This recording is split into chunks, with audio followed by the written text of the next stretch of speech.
You know what's strange? Sometimes the most dangerous place to be isn't rock bottom, it's success, but the kind built on the wrong foundation. From the outside, your life looks great. Your calendar's packed, the paycheck lands on time, and people admire what you've built. You've got the career, the recognition, the rhythm, but deep down something feels off. Not broken, just misaligned. It's like you're sprinting down a road, moving faster every day, but somehow further away from yourself. And if that hits home, let me tell you, you're not crazy. You're not weak. That quiet discomfort, that whisper inside saying, "This isn't it," that's your soul trying to reach you. That's your inner compass saying, "Hey, we're not where we're supposed to be." The Stoic philosophers, Marcus Aurelius, Seneca, Epictetus, they saw this centuries ago. They knew that a life that looks right but feels wrong is a slow kind of suffering. But they also knew misalignment isn't a crisis. It's a signal to pause, to check your course, not to panic, not to tear everything down overnight, but to ask yourself a better question. Is the life I'm living actually aligned with who I am? Let me share something personal. A few years ago, I was in what looked like a dream position. Great title, steady income, praise from people I once looked up to. But I was running on autopilot. Every morning started with a rush.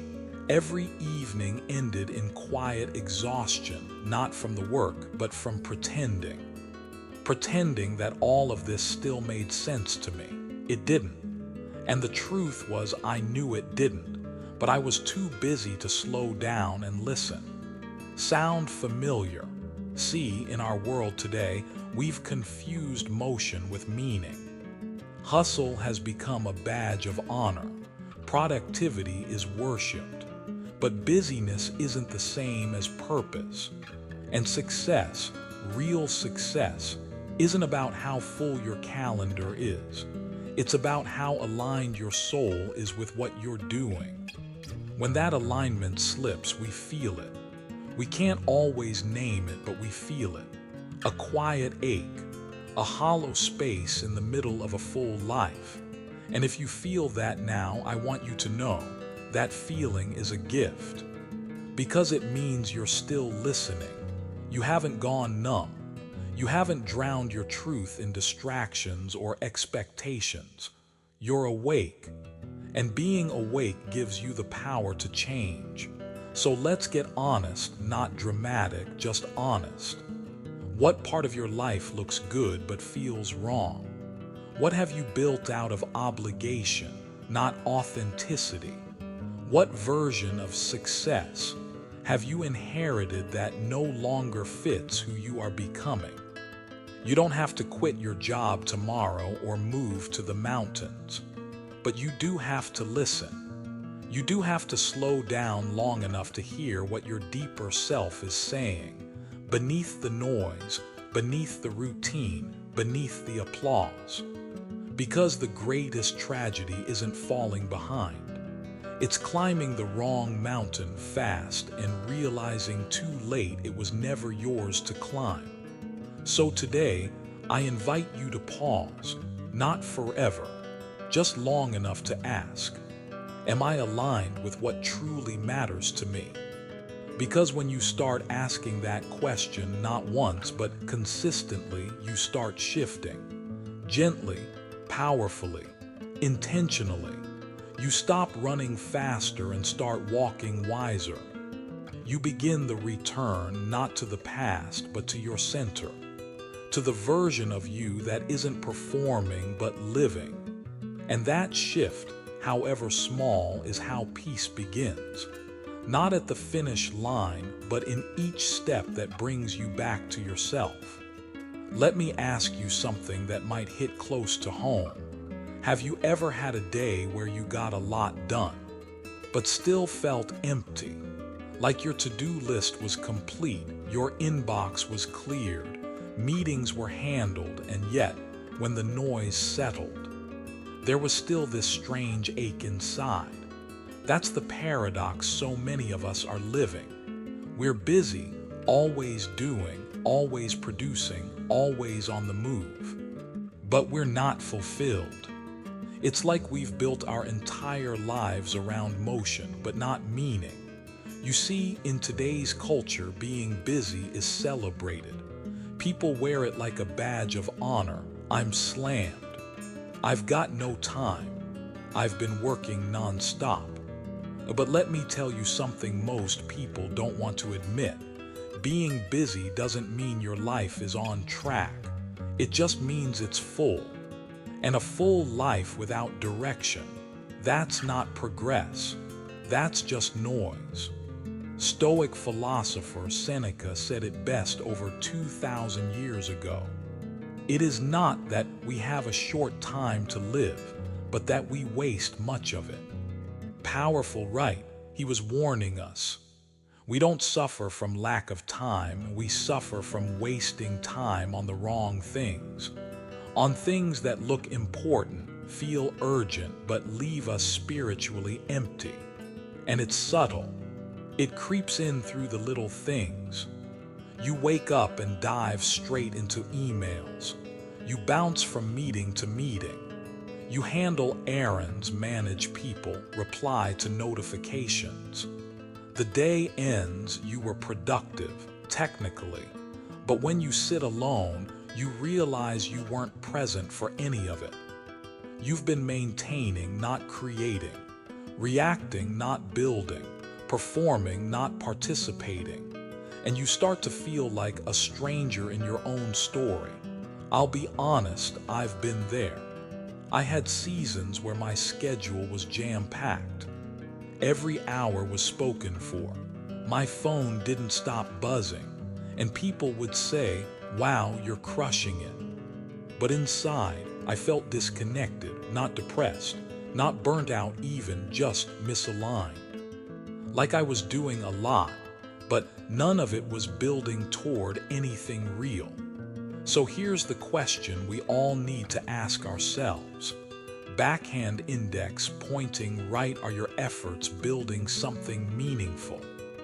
Backhand index pointing right, is your energy going toward your purpose, or just protecting an image of success that no longer fits who you are?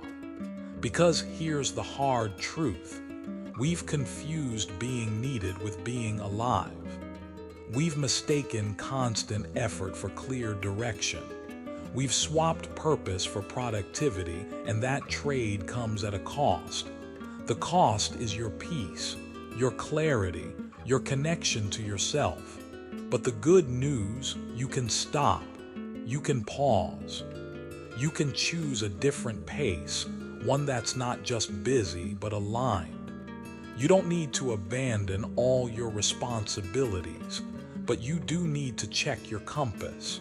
Ask yourself, is the mountain I'm climbing even mine? Is this life I'm pouring energy into actually mine? Because there's no glory in exhaustion without meaning. There's no trophy for collapsing at the finish line of a race you never meant to run. So if you're feeling that quiet discontent, don't brush it aside. That's not laziness. That's not failure. That's your soul speaking up. That's a signal, not a curse, and it's asking you to realign. To stop chasing more and start choosing what matters. To stop performing your life and start living it intentionally. And it all begins with one moment of honesty.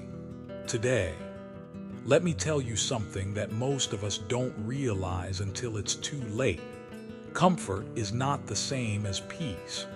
And avoiding discomfort, that's not always self-care sometimes.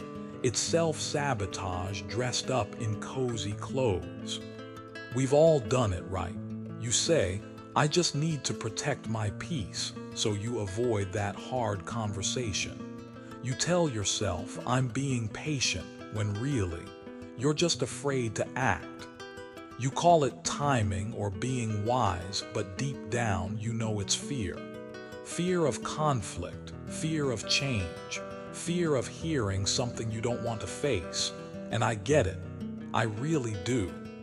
We live in a world that glorifies calm, that tells us anything that feels tense or awkward must be toxic. But let's be honest, growth doesn't live in comfort zones. It never has. In fact, growth is almost always hiding inside discomfort. That awkward conversation you've been avoiding, that big move you keep postponing, that decision you just aren't ready for yet. Those are the doorways to the life you actually want. But every time you turn away from them, your world gets a little smaller. Your confidence shrinks. Your courage softens.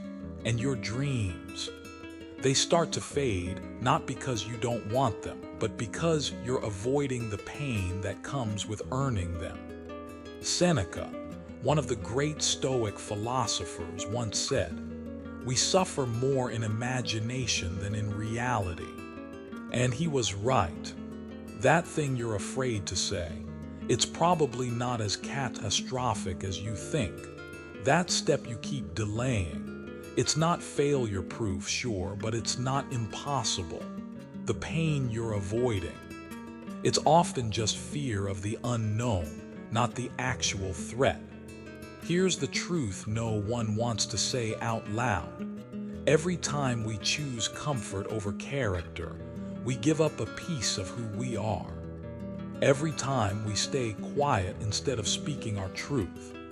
Every time we play it safe instead of risking growth. Every time we hide instead of showing up fully, honestly, we reinforce the message that fear gets to lead.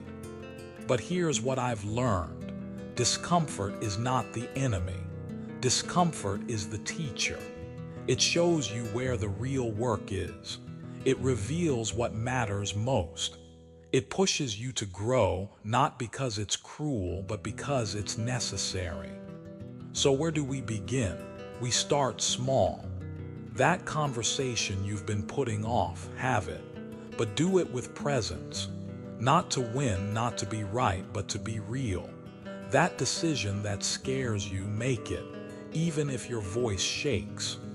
That step that feels too big, take one piece of it, just begin. Confidence will come later, clarity comes from action, not overthinking. Every time you lean into discomfort with courage, you build emotional muscle, not the loud kind, the steady kind, the kind of strength that lets you stay grounded when life gets messy, the kind of peace that doesn't need avoidance to survive, the kind of presence that doesn't run when things get hard, it rises. So let me ask you this. Backhand index pointing, right where in your life are you choosing comfort instead of truth? Backhand index pointing, right, what hard truth are you avoiding because it's inconvenient? Backhand index pointing, right, what dream are you delaying just because it hurts to start? Look, I'm not saying you have to blow up your life today. I'm saying you have to stop pretending that peace means avoiding pain, because it doesn't. True peace comes from being aligned with what matters, even when it's hard. True growth begins on the edge of what's uncomfortable, and real freedom, it lives on the other side of fear. So today, take one step, just one. Lean in gently, bravely, and remind yourself, comfort might feel safe, but it's not always where you're meant to stay. Let me ask you something personal. Have you ever achieved something and still felt completely hollow afterward? You got the promotion, the praise, the raise, the milestone. People clapped and you smiled, but deep down, something didn't sit right. It's like you won, but it didn't feel like winning. Why? because somewhere along the way, you had to trade a piece of yourself to get there. Maybe it was a belief you bent. Maybe it was a value you silenced. Maybe it was that one thing you swore you'd never do until it became necessary. And at first it seems harmless.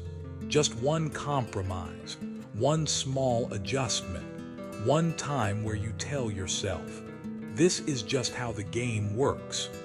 I'll realign later. Let me just get through this part first.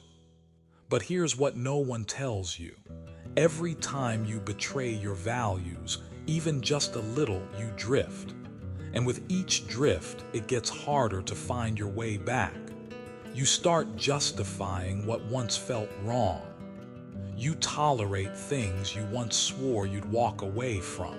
You become someone who makes it work, even when it doesn't work for you. I've been there. There was a season in my life where everything looked good on paper.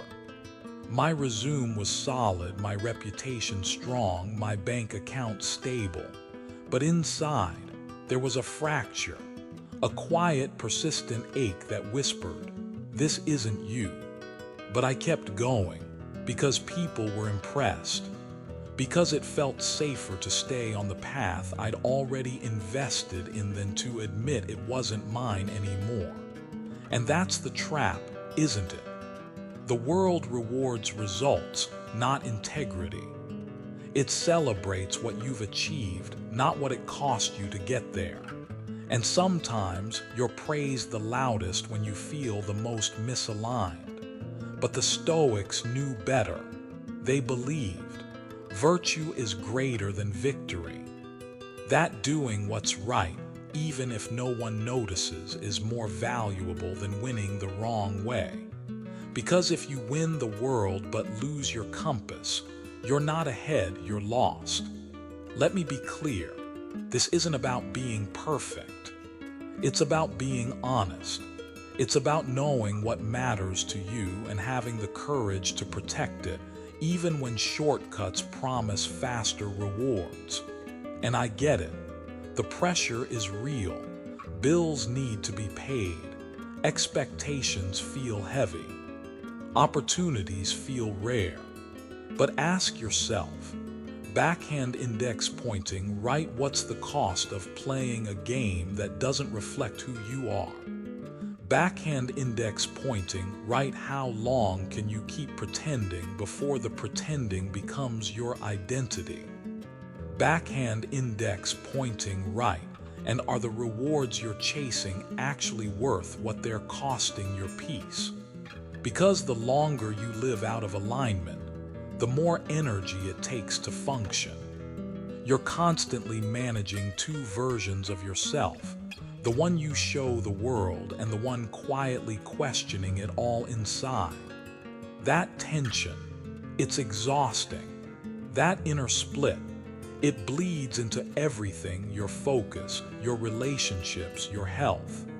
But when you start living in alignment, something powerful happens. You don't feel heavy. You don't feel like you're acting. You move through the day with clarity instead of confusion. You stop looking for outside validation because you trust the one person who matters most, you. So today, I invite you to do something brave. Ask yourself, where have I been betraying my values, even in small ways? What compromises have I justified that now feel like regrets? And what would it look like to return to what's true, even if it means letting go of comfort? Because here's what I believe. You don't need to win the wrong game. You need to play your game, the one built on clarity, character, and conviction. And when you do, you may lose some applause. You may lose a few shortcuts, but you'll gain something much deeper, a life that feels like yours. And that is the real victory. There's a voice inside you. It doesn't shout, it doesn't argue, it doesn't demand, it just whispers. This isn't who I am. And most of the time, we ignore it. Not because we're bad people, not because we don't care, but because that voice, that soft, persistent whisper, usually says things we're not ready to hear. It tells you that the job you've worked so hard for doesn't actually align with who you are anymore. It nudges you to admit that a relationship you've been clinging to has quietly stopped growing. It pulls at your gut when you're smiling on the outside, but disconnected on the inside. And what do? We distract, we scroll, we stay busy. We tell ourselves, I don't have time to think about this right now. But the truth, that whisper, is your soul trying to survive your schedule. It's your demon, as the Stoics called it, your inner guide, your truest self. Marcus Aurelius wrote about it constantly. He believed that no amount of success, no external praise or accomplishment could make up for living out of alignment with that voice. Because when you betray that part of you, when you bury it under expectations, obligations, and fear, you slowly become a stranger in your own life. I know what that feels like. There was a period when, from the outside, everything looked right. I was saying the right things, achieving the right goals, playing the part perfectly. But inside, I felt off, disconnected. Like I was wearing a costume that had once fit but now felt tight and foreign. And still, I kept going. Because change felt inconvenient. Because I didn't want to disappoint anyone. Because I was afraid that following that quiet voice might mean tearing down what I'd worked so hard to build. Sound familiar? But here's what I learned the hard way. Ignoring that whisper doesn't make it go away. It just makes it louder, not in volume, but in weight. It starts showing up as restlessness, as burnout, as low-level sadness that doesn't have a name, as a quiet, aching sense that you're living someone else's life. And eventually you have to face it. But here's the thing. Listening to that voice doesn't mean you blow everything up. It starts with a sentence, one that changes everything. I hear you. I'm listening now. That's it. You don't need to solve your whole life today. You just need to stop pretending that voice doesn't exist. Because that whisper, it's not weakness. It's not drama. It's truth. The kind that doesn't need to scream because it knows exactly who you are. And the more you learn to listen, the stronger your alignment becomes. You start making decisions that feel like peace. You start saying no without guilt. You start remembering the version of you that wasn't edited for approval, just honest, raw, alive. So let me ask you, backhand index pointing right, what has your inner voice been trying to tell you? Backhand index pointing right, what truth have you buried under busyness, noise, or fear? Backhand index pointing right, and what might happen if, just for today, you paused long enough to truly listen? Because here's the promise, that whisper inside you, it's patient, it doesn't give up. It's just waiting not to judge you, but to welcome you back. So today, stop, not forever, just for a moment. Close the tabs, put down the phone, and breathe. And in that quiet, just say it, I hear you, I'm listening now. Because the road back to yourself doesn't start with action. It starts with attention. And that quiet voice, it's not a problem, it's your compass. There's a moment that sneaks up on you. It doesn't shout. It doesn't break things. It comes in the stillness, maybe during a quiet evening or while driving alone when the noise finally fades and you're left with yourself. And in that moment, you look in the mirror and ask, who am I now? You remember who you used to be, not in a nostalgic, rose-colored way, but in a grounded, honest one. You remember what lit you up, what made you laugh, what made you you. But somehow, start by asking, backhand index pointing right, what parts of me have I edited out just to be accepted? Backhand index pointing right, what dreams have I buried just because they don't look impressive enough on a resume? Backhand index pointing right, and what would I do today if I didn't feel the need to explain or justify it to anyone? This isn't about throwing away everything you've built.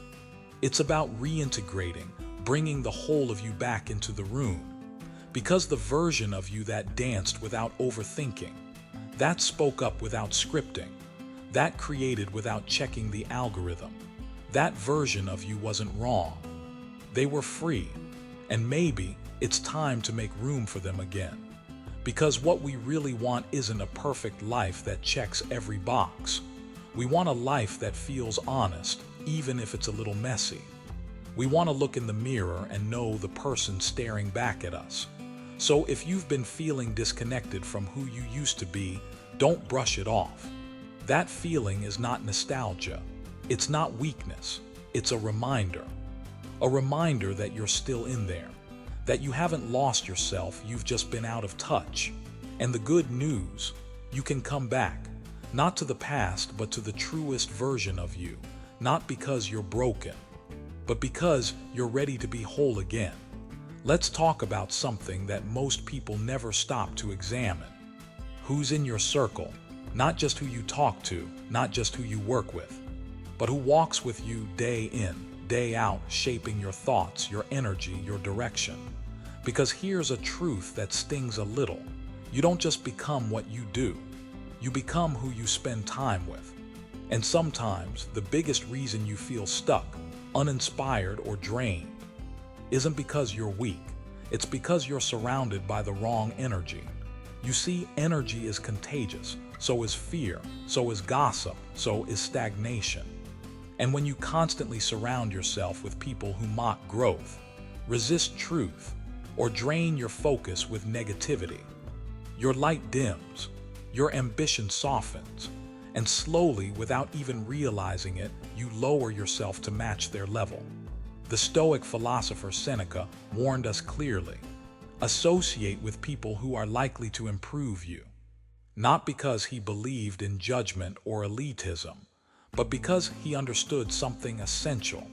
Your environment isn't neutral. It's shaping you every single day. Let me ask you something personal. Backhand index pointing right, after spending time with certain people, do you feel lighter or heavier? Backhand index pointing right, do you feel more clear, more inspired, more centered, or more doubtful and anxious? Backhand index pointing right, do the people around you make space for your growth or make you shrink to stay safe? It's easy to normalize toxic energy when it's wrapped in humor, politeness, or even history. Maybe it's a friend you've known for years. Maybe it's a family member who means well. Maybe it's a work environment you've learned to tolerate. But tolerating something that slowly drains your life force is not strength. It's a quiet surrender. And over time, it costs you more than just energy. It costs you clarity. It costs you direction. It costs you your alignment with the life you're actually meant to live. I know this from experience. There was a time I stayed in certain circles out of guilt, obligation, and comfort. I laughed at things I didn't really find funny. I stayed quiet when my values were tugging at me to speak. I kept investing time into people who, deep down, didn't respect the version of me I was becoming. Why? Because breaking away felt lonely. Because I didn't want to be the one who changed. Because it's easier to bend yourself than to outgrow the people who knew your old version. But here's what I realized. You're not meant to carry everyone into your future. And not everyone who came with you is meant to go with you. Growth, real growth, requires uncomfortable decisions. It means looking honestly at your circle and asking, backhand index pointing right who supports my evolution and who silently resents it, backhand index pointing right who challenges me in love and who keeps me small out of fear, backhand index pointing right who listens deeply and who just waits for their turn to speak. And yes, it's hard, but peace comes with alignment, and alignment often comes with distance. That doesn't mean cutting people off with cruelty. It means stepping back with clarity. It means protecting your space not out of pride, but out of purpose. Because when you choose to surround yourself with people who elevate you, who believe in growth, who respect your boundaries, you rise faster, you speak clearer, you remember who you are. So today I challenge you, take a quiet audit of your circle, not with bitterness, not with ego, but with honesty, and ask yourself, who helps me become more of myself? Who drains me, even if they don't mean to? And what conversations or distances or boundaries do I need to protect the version of me I'm growing into? Because you only get one life, and every step you take with the wrong people is a step away from who you were meant to become. Let's be honest, a lot of what we call self-care today isn't really care at all, it's escape. We're not recharging, we're numbing. We scroll endlessly, not because we're curious, but because silence feels unbearable. We binge one more episode not out of joy, but because we're too tired to feel. We work late, we check the notifications, we fill every space, not because it's meaningful, but because stillness has become uncomfortable. And if that sounds like you, I get it. I've been there. There were seasons in my life when I was busy all the time, productive, reliable on top of everything, but inside, I was running, not from work but from myself, from the thoughts I didn't want to think, from the emotions I didn't want to feel, from the truth that would have required me to pause and actually face my life. You see, we've been trained to believe that distraction is harmless, that keeping ourselves busy is responsible. But here's the quiet truth: distraction is not restoration. Numbing isn't healing. It's just delaying the discomfort. And what's delayed doesn't disappear. It just builds. It shows up in our relationships, in our anxiety, in that restless feeling at the end of the day that whispers, "Is this it?" Epictetus, the Stoic philosopher, said that daily self-examination is not optional, it's essential. Because without reflection, we don't grow, we don't adjust, we don't notice when we've drifted from who we want to be. So the question isn't, are you taking breaks? It's, are your breaks reconnecting you, or just helping you escape? Because rest is sacred, but only when it brings you back to yourself. So how do we shift? Start small, 10 minutes, that's it. 10 minutes a day, no screens, no noise, no multitasking, just you and your breath. You and a blank page. You and whatever truth rises when the world goes quiet. Journal, meditate, or just sit in silence and ask, what have I been avoiding? You don't need fancy techniques. You just need honesty. And yes, at first it might feel uncomfortable. Truth always does. But on the other side of that discomfort is clarity, is relief, is reconnection. Not the shallow kind, the real kind. The kind where you feel present in your own life again. You stop running. You start noticing. You start choosing not out of pressure, but from a place of awareness. And that, my friend, is where your power begins. Because a mind that can pause can choose, and a heart that's heard can heal. So today I want to invite you to begin again. Just 10 minutes, every day, not as a task, not as another box to check, but as a return to yourself. Because reflection isn't a burden, it's how we come home. And maybe, just maybe, what you've been searching for isn't out there in more noise, more content, more distraction. Maybe what you're really craving is quiet. Let's be honest. We live in a world that worships hustle, that glorifies the grind, where being overwhelmed is mistaken for being important. And rest That's often seen as laziness in disguise. You get praised for how fast you move, how much you do, how many emails you clear. But here's the thing, at what cost? You wake up and hit the ground running. You power through the day, chasing deadlines, hitting goals, ticking off boxes. From the outside, it looks like momentum, but inside, there's a quiet exhaustion, a disconnection. You lie in bed at night with your to-do list cleared, but your mind's still spinning, your soul still tired. Sound familiar? Seneca, one of the great Stoic thinkers, once wrote, "Being busy is often a form of mental laziness." And he was right, because busyness, when not paired with reflection, isn't power, it's avoidance. We don't slow down because we're afraid of falling behind. We don't pause because silence might force us to face some hard questions. Like, is this what I really want? Is this goal even mine? Or have I just been running so fast I never stopped to ask where I was headed? And here's the hard truth. Productivity isn't always progress. Sometimes it's just distraction with a better PR team. You can be incredibly efficient at building a life that doesn't reflect your values.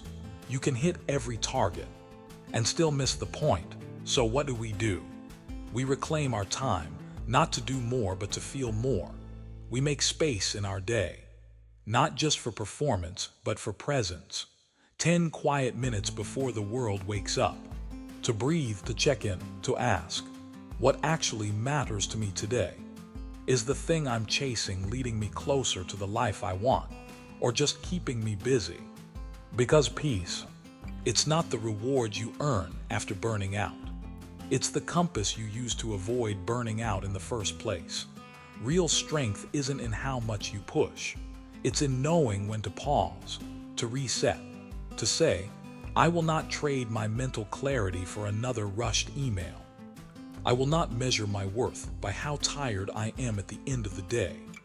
And no, this doesn't mean abandoning your ambition. It means making sure your ambition doesn't abandon you. So the next time you find yourself drowning in tasks, ask yourself this: what am I building with all this effort? And is it costing me the very peace I'm hoping it will someday earn? Because success without stillness is just noise, and you deserve more than that. You deserve to feel awake in your own life, not just busy in it. Let me ask you something. When was the last time you truly felt present? Not just alive, not just breathing, but actually here, fully engaged in the moment you're living.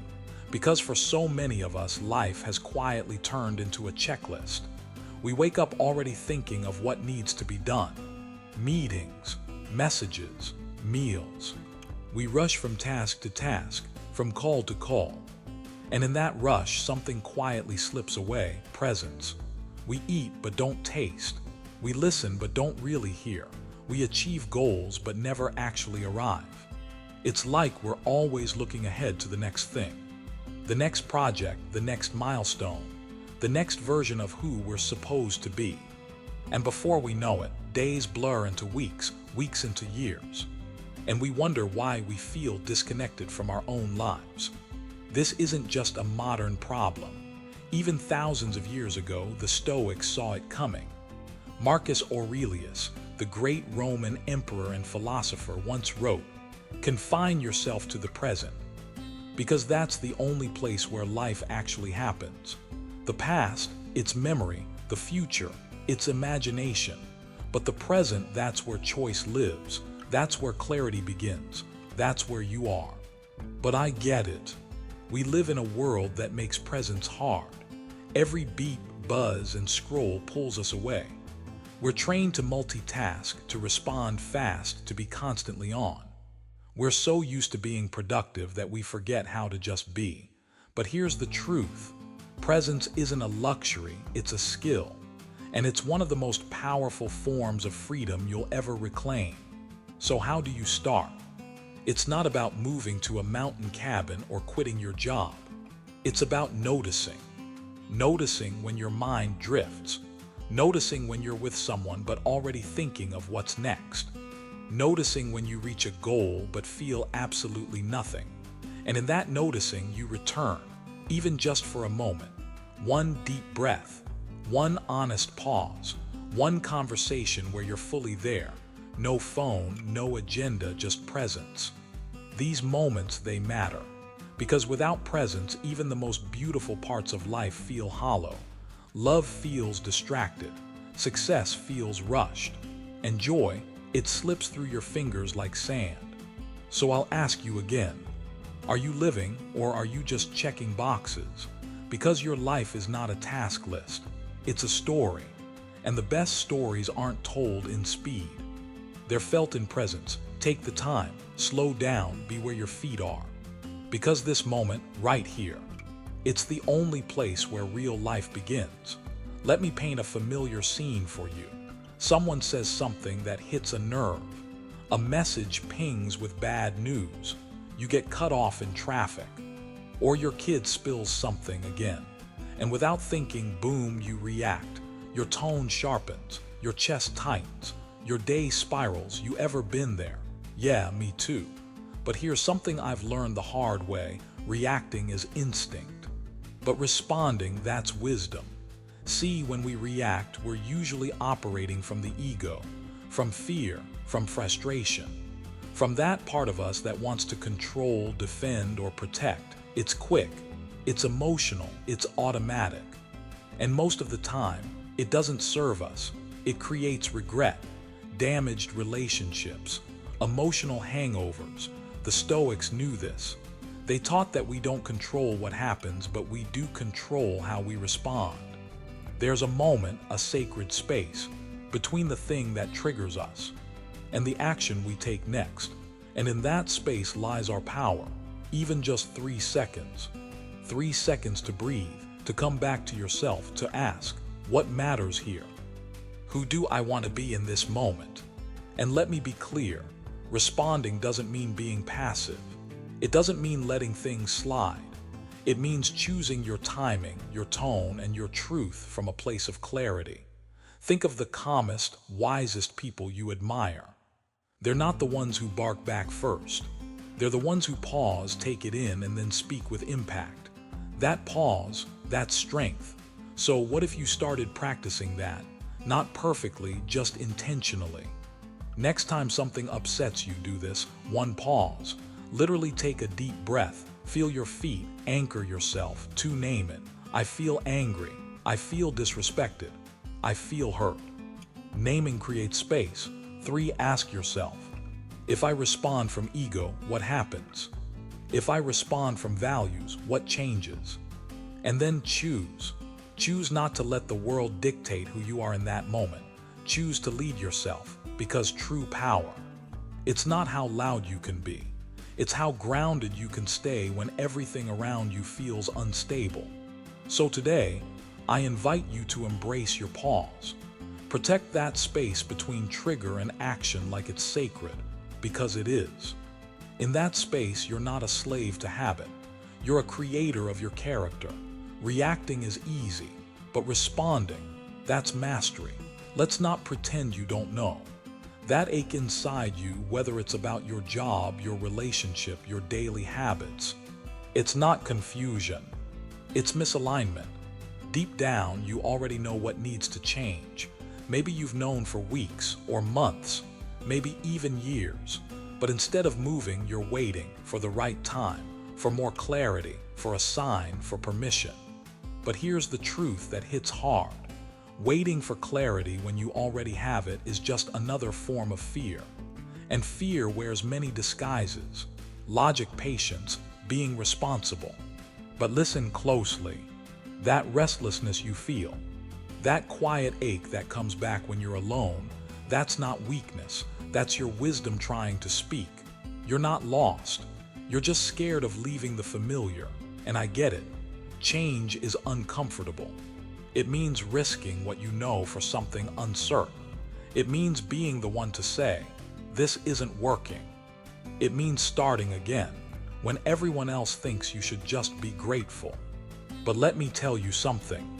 Staying in misalignment doesn't make you loyal. It makes you disappear. Seneca, the Stoic philosopher, once warned, "While we wait for life, life passes." And he was right. Every day you delay the change you know is right for you, you lose a piece of yourself. You lose energy. You lose connection. You lose the version of you that actually feels alive. So what's the answer? It's not more time, it's more honesty. Ask yourself, what do I already know that I'm pretending not to? What truth keeps knocking that I keep silencing? What part of my life looks fine on the outside but feels hollow on the inside? Because clarity without action, that's just self-betrayal. It's knowing the bridge is burning and choosing to stand there anyway. It's hearing the whisper, "This isn't it," and drowning it in busyness or distraction. So today, I'm not here to tell you what to do. I'm just here to remind you of what you already know. That your life is too important to keep hitting snooze on your inner voice. That you don't need more signs, just more courage. That you don't have to make the leap overnight. But you do have to stop pretending the leap isn't necessary. Start small. Have the hard conversation. Update the resume. Put down the drink. Say no even if your voice shakes. Because even the smallest act of alignment brings you back to yourself. And when you start to live in integrity, not perfection, but truth, life begins to meet you there. The right people, the right energy. The peace you thought only came after the achievement, it starts showing up now. So don't wait for someday. Don't wait for rock bottom. Don't wait until you're so far off course that you no longer recognize who you are. The change isn't ahead of you, it's inside you. And you're ready. You just need to stop asking for permission to become who you already are. So let's take a breath. After everything we've talked about, misalignment, busyness, fear, approval, avoidance, let's come back to something simple and powerful. You're not broken, you're not behind, you're just being asked to realign. That discomfort you feel, that sense of something's not right, it doesn't mean you failed. It means your inner compass is still working. Because misalignment isn't failure. It's feedback, it's your life whispering, "Hey, this isn't quite you anymore. Hey, you've outgrown this version of yourself. Hey, it's time to choose again." And that's not weakness, that's aliveness. That's honesty. Too often we think peace will come once we finish the race, once we hit the milestone, once we check all the boxes. But real peace, it's not something you find at the finish line. Peace is a decision. And it's made in the small, quiet steps you take every single day. It's how you speak to yourself in the mirror. It's whether you listen to your inner knowing or brush it aside. It's whether you keep walking a path that drains you, or gently pivot toward the one that actually feels like home. And here's the good news. You don't have to burn it all down. You don't have to quit your job tomorrow or move across the country. You don't have to change everything dramatically. You just have to begin. Not dramatically, but intentionally. Start with a question. Is this the life I truly want to keep building? Not the life others expect of you. Not the life that looks good on paper, but the one that feels aligned when the world goes quiet. Ask it honestly. Ask it gently. Ask it often. Because when you stop long enough to listen, you already know the answer. And here's your final reminder. Something I want you to carry long after this video ends. Your direction matters more than your speed. It doesn't matter how fast you're going if it's the wrong road. It doesn't matter how successful you look if you feel hollow inside.